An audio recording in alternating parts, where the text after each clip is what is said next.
Much. So hi everybody. I missed most of Donald's introduction. So my name is James Barton, and I'm the Digital Learning and Learning Design Manager at Royal Mail. So my day job is leading our wonderful digital learning design team, who creates all of our training resources, whether that's e-learning, whether it's video-based, whether it's virtual classroom, old school real classroom, still do a bit of that, and also try to push our platforms forward. So quite a lot going on.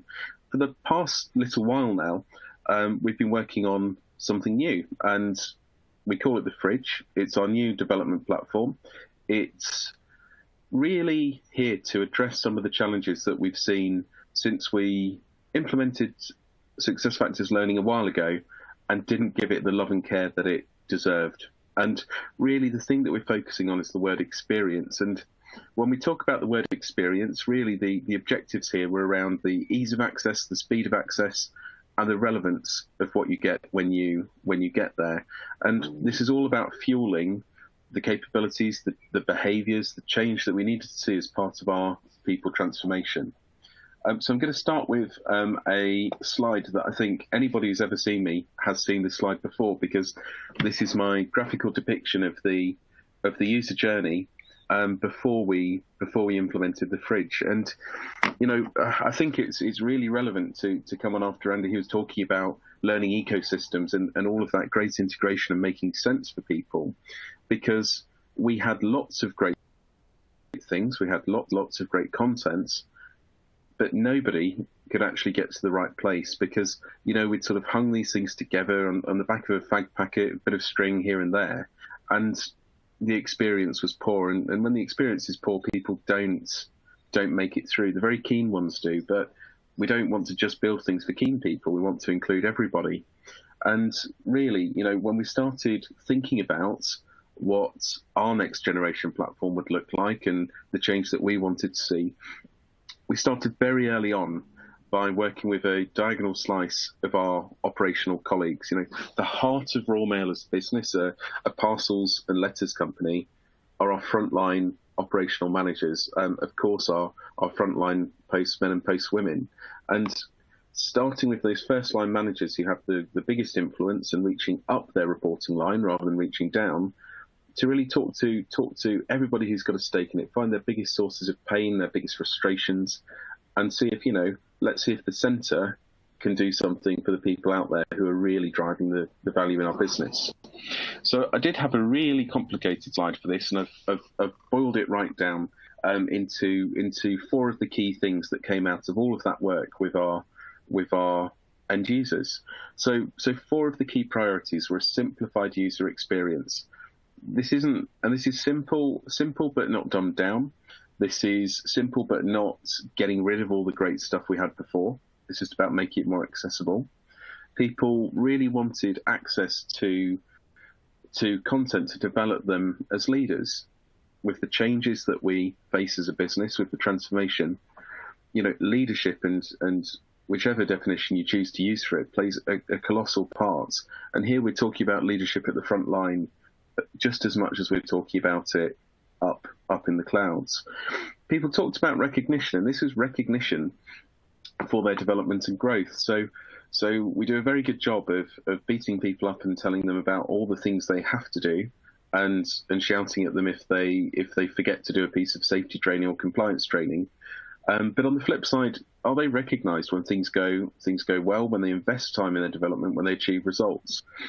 And the last thing, and the thing that in many ways is most important, is that people are fed up of corporate stuff, really, really fed up. And, it doesn't help when I'm sat here presenting about it and talking about it when, ordinarily I'd be sat in one of the central London offices where we talk about people being too disconnected from our end users, but we recognise it, right? And we accept it, and we listen. We try to do things differently. And the phrase that we used right from the very beginning was that of pub talk. So trying not to be aloof, not to be, in inverted commas, professional, because when people say things need to be professional, what they really mean is that things need to be boring and overly safe. So we tried to loosen things up and to talk to people the way they wanted to be talked to, and talk with them rather than at them. So we'll see what people think of that. So, in terms of bringing this to life, again, something that's really keen is that it's so easy to underplay the importance of the basics, like look and feel and all of that stuff, because some of the strongest reactions that we've had with the work that we've done here with the fridge have been some of those instant reactions on first opening it up. And just as a reminder, like, this is actually a little bit embarrassing for me, having done a load of work on this back in the day, but we had such a vanilla learning implementation that it's pretty embarrassing. But here we go anyway. So this was our SuccessFactors learning implementation. Loads of great content hanging around, but we really hadn't done a great job of integration. Just all these things, and look at it. The hours that we spent. Should we put the red on the white or the white on the red? Grey? Yeah. This is, great job, and sadly completely uninspiring. And if you think about the experience of somebody who has carved out even just 15 minutes of their day, when, the life of an operational manager is tough. In a unit of your own, maybe you're a solo manager with 40, 50 posties, trying desperately to get the mail out during a pandemic. You scrape this 15 minutes together. You think, you know what? I'm going to spend some time on me, and you arrive to this. Can you imagine the disappointment? And then when you realise that it just no. So to symbolise the change, we went from this to this, and straight away, it seems really trivial. A colour that isn't red at Royal Mail is really shocking. And when we were doing all the focus groups and working with our users, we put the decision in the operator's hands, because we had three different theming choices, 3 different naming choices, and 3 different tones. And we took those to our diagonal slice and said, do you want the really safe traditional Royal Mail one on one end? Do you want the bright, colourful one on the other end, or do you want this other sort of middle of the road option? And to our delight and surprise, I have to say, they chose the brighter, bolder, different option, and the same with the name. I had all of my money placed on one of the safer options. That's where I thought people would go. They didn't. I was delighted. So this symbolises a bit of the change, but coming with that was also a new attitude when we thought about how we engaged with people around it, and also how we communicated it. So this was one of the biggest steps out of our comfort zone, and also for me personally as well. So we had this great email campaign with these gifts from a really great graphical artist called Sabaldo, and it just we had group comms weren't happy. I'll be honest. When we started communicating this stuff, I got one of those phone calls that you get when you do something different, and everybody worries a little bit. And by the end of it, though, by the end of the phone call, the main complaint from said colleague was actually that the email was centre aligned, so he liked it really, but didn't really want to say. And there's also somewhere rattling around our team a really, really horrible video when we were going through a tough week, really tough week, and I was trying to cheer the project team up, and did a terrible learning system related take on Ice Ice Baby, which will never be shown in public. Now, there is a video that I am going to show you in a second, and I hope I've got it all working right, because when we were thinking about how to put this across to our users and how to symbolise both the change in style but also give them a sense of what it's all about, we thought, you know what, let's create this snappy launch video. And the reason I like talking about this and sharing this, again, it's slightly embarrassing for me. So we've got a great apprentice in our digital learning team, Anya, who joined us from college several years ago and has just gone from strength to strength. And we were really up against it with project timescales.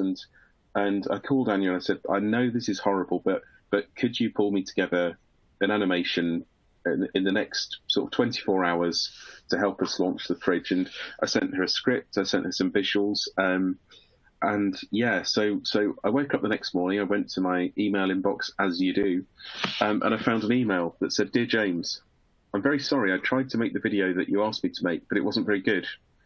So I've done this instead. So I'm hoping that this will now play.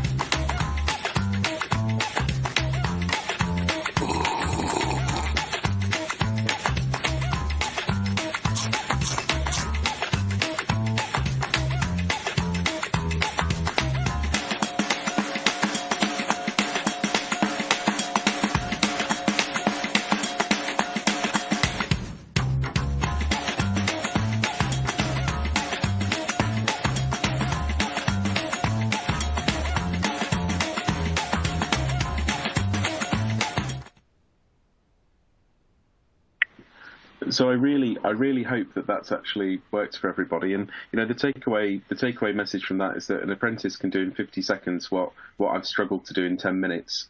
So they really are the future. Now, as is often the case, even when you're working on projects and programs with a high profile, with a very, very tight timescale, things change and things happen. And along the way, we as an organisation, last year, pre-pandemic, finances were not in a good place. We had all of these challenges, and as a result, the organisation needed to put in place a review of its management structure, which was going to take away an awful lot of managerial headcount, primarily from the support functions in the corporate centre rather than the operation. Now, the timelines for that coincided with the timelines that we were developing the fridge, and at a point it suddenly became very clear to people that while numbers in the operation were not being impacted as highly, strangely enough, when you remove an awful lot of support roles who've been working very closely with those people, there's a huge impact on their day-to-day life. Sort of just before Christmas, we got the call to say, can you very quickly drop what you're doing, change the plan, and focus on supporting managers through the management review. And lots of things rush through your head, and when people say, can you support people when they're trying to do more with less and all of those things, what people normally mean is, can we go and give them a lot more tasks to do under the guise of training, which actually just erode even more time. So we're really, really keen not to do that. And that's where we accelerated an idea that we'd had on the shelf as part of the longer term plan, is something called Fixit. So Fixit is your go-to for how to, because what we observed was people were relying so heavily on local support because nobody knew where to go. I mean, nobody knew where to go because organisations do what they do and build themselves in silos. So as a manager on the front line doing the most valuable job in the organisation, remember, you had to go to 12, 20, 30 different portals to get the advice and support you needed to solve problems that were right in front of you. And, when your local friendly HR business partner is suddenly covering a much bigger area, when your local friendly safety business partner is doing the same, and when that's repeated across all of the functions, it's a real huge impact. So we took on this mammoth task of prioritising the areas that were going to have the greatest impact as a result of the management changes, of then looking at the areas where people needed the greatest support, as professed by the operators themselves, and then validating this with, of course, the support functions. So this is what they think. What do you think you do? We went through this iterative process of so many spreadsheets, has to be said, to do all the hard work for our people, crunch this all in, and bring together this knowledge management portal as part of the fridge that gets you to the quick answer you need when you need it, to get those day-to-day blockers out of the way. The thinking being that this kind of performance support is hugely valuable in its own right, but B, it gives us an opportunity to very quickly solve a problem for our people and demonstrate value. But C, also by sweeping some of these day-to-day issues out of the way, we may just help people free up some time for the bigger development that we were trying to get them to. So that was the idea of Fixit. It was pulled together insanely quickly. It looks beautiful, and all of the guides are dead simple, beautifully produced, and consistent, simple, and some of the benefits of the really simple mechanics we've got within WorkZone, that we've got within Blend, for making these things commentable, shareable. So when people find that they're wrong, when people find issues, as they invariably will, we've got a much more direct connection to the customer. And I actually came off the moments before I dialed into this call today. I was with one of our sort of local management teams, taking them through the fridge, and one of the ladies there is a first line manager, and she said, "Look, I know yard risk assessments are very important," which they are.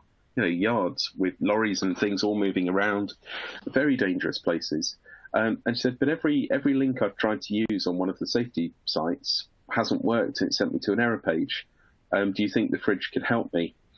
And I must admit, I had a very intense moment of nervousness, because, as you well know, working with children, animals, or live demos, particularly with a real problem, is very anxiety inducing. And sure enough, we went to the safety section of Fixit, how to complete a yard risk assessment, and she got the guidance she needed, and also crucially, the link took her to the very latest form. So if we achieved nothing else on that call today, Adriana went away able to do her risk assessment. Jobbed. So moving on, I wanted to get us a little bit back into some of the other things we've been doing as well, because this was a diversion, a very welcome diversion, but a diversion nonetheless. And people were talking about this need for development as a leader.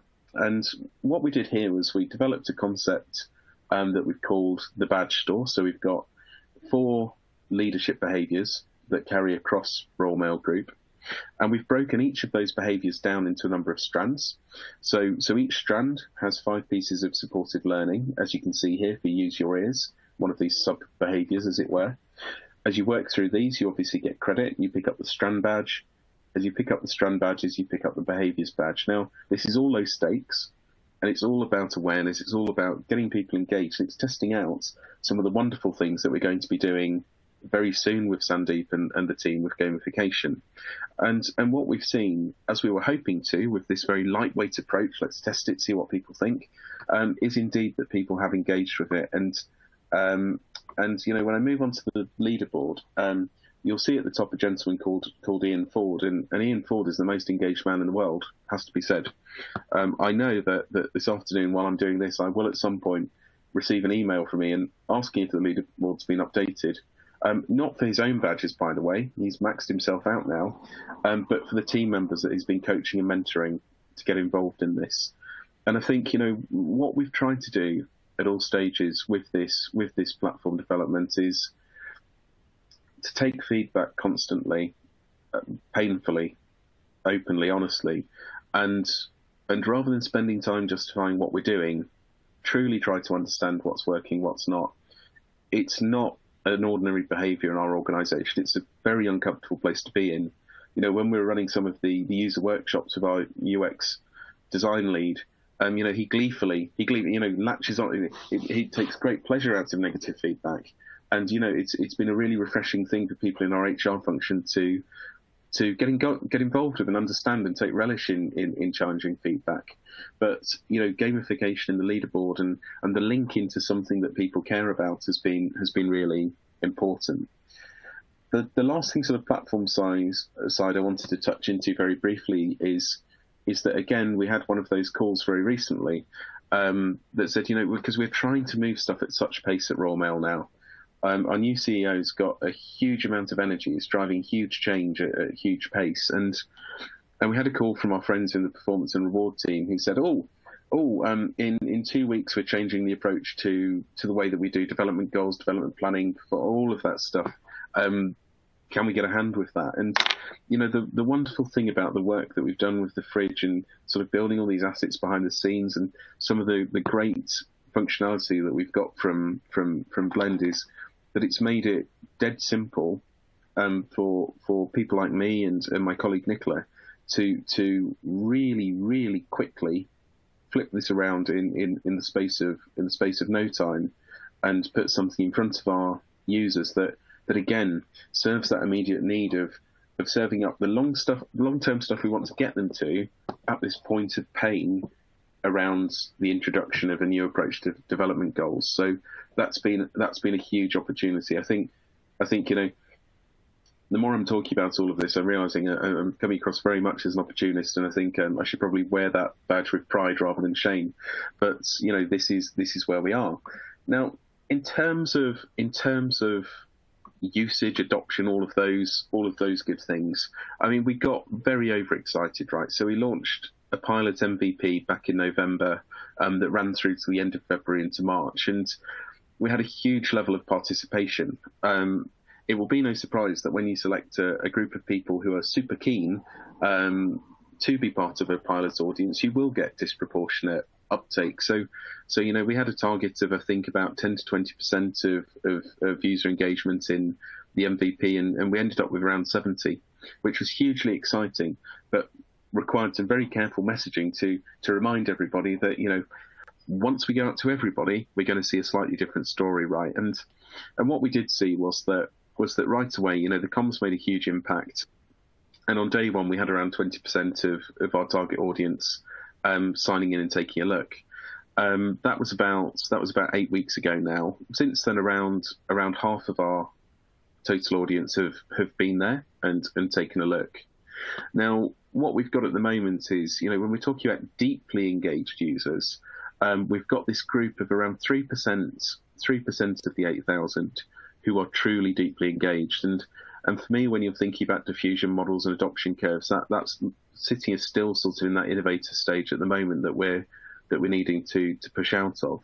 And we have got this small group of really energetic super users bouncing off the top of the leaderboard. So we've got challenges ahead about moving out into the early adopters and growing from there. But I think it's been a really interesting journey. So when I think about feedback, the good, the bad, and the ugly, and the painful stuff has been the most interesting. But things that make me smile now, the first time we showed this to our COO, Akeem, he was literally bouncing in his seat and grinning. And usually, I don't know about everybody else in their organisations, when you're gearing up to present something to an exec board member, you tend to sort of overthink it, sort of get it all, and then we've got Akeem there grinning, laughing, asking really deep questions about some of the stuff, and it's a reaction that we see across our people. The first time they arrive, even just that simple thing of it being blue, honestly, don't underestimate the difference of that. And when they see the recommendations that are personal to them and really front and center in there, they like that too. And when they start playing with it, engaging with it, and realizing what's there and it's there for them, and that when they say things, they change. So when I think about the homepage I showed you off at the top, that was our launch homepage. Between the end of the MVP and where we are now, we've made about 25 or 30 changes based to it. And what we've done is, rather than just listening to the stakeholder who shouts the loudest, and let's face it, usually somebody senior who has an opinion but isn't necessarily basing that on what people do in the real world, we've taken all of that user feedback, we've listened, we've not dismissed, but then we've paired it up with what we're seeing through both the analytics from Blend, but also from the Google Analytics too. So when people are telling us that they're experiencing issues and troubles, we're then trying to back that up with data and to see whether it's just them, whether it's a wider group of people, so that we don't keep knee-jerking all over the place to put in quick fixes rather than actually seeing what's going on with the behaviour. When it comes to the bad feedback, the first version of the homepage, I'm going to put my hand up here, we had lots of ideas. And not all of our ideas were user-led. They were things that we thought were clever or things that we personally liked. But, we've sacrificed a lot of our good ideas that turned out not to be very good ideas when we tested them in real life. But, one of the age-old things that came back through all of our workshops was this question of time. time. People talking about not being good at prioritizing their time to get to their developments, people saying that they didn't have the time. And, something really positive when we think about this as an environmental factor that is changing is that our head of national operations has made a pledge this year, and he's committing his teams to it too, to spend five days a year on learning. And this will not sound a lot to a lot of people, but in the world of must get the mail out, the mail must be delivered at all costs. It's a starting point, and it's also something that's being encouraged top down, bottom up, and it's a space. And what we've got is a platform, an approach, and methodology that respects people's time. We're not mandating things. We're not pushing things. We're not telling people what to do. We're saying, even if you've got 2 minutes, 5 minutes, we will give you some value. We respect your time. We want to help you achieve. So that's where we are. I hope that this has been useful. I realise it's quite a quick flip through. And I'm not sure, Donald, if we've got time for questions or if I've talked way too much as usual.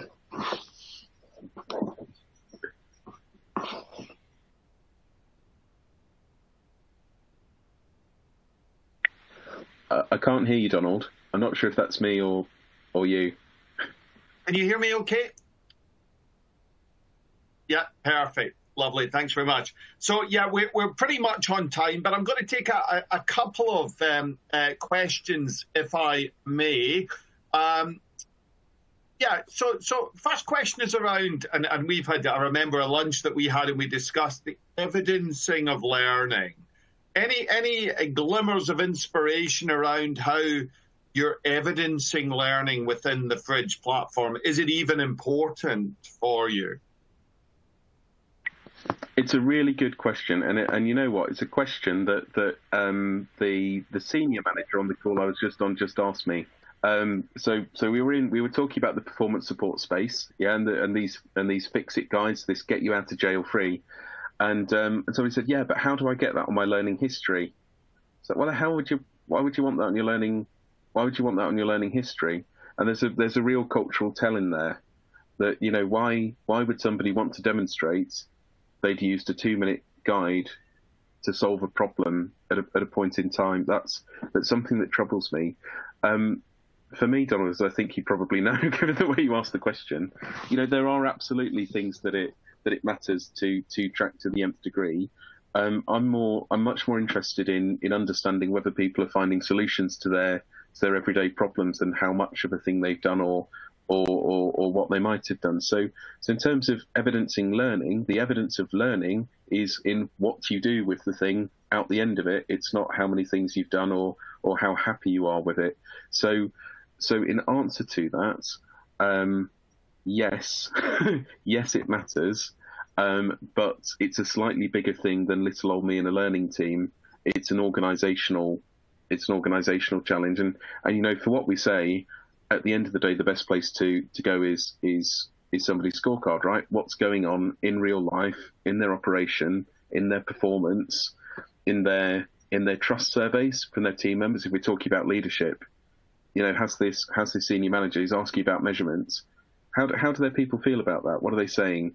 How are they demonstrating the leadership lessons they've taken? Sorry, I could do this all day. I know I'm going to come round with a virtual soapbox in a minute, but absolutely right. We've had so many discussions on this on this topic. But look, just to reassure you, there's tons of questions coming in. Most of them around, this is amazing. How did you do it? And I know that we've got Sandeep Nahata after the break, who'll clearly reveal all in relation to Blend, which sits on top of SAP WorkZone for HR in the case of Royal Mail. So I'd just like to say on behalf of all at SAP, thank you so much for your participation. Hugely appreciated. Can't wait for us to get round the Malt Whisky Society for a swift tot of whisky when things get slightly more back to normal. Wish you all the best and looking forward to hearing what's next for Blend. Thank you.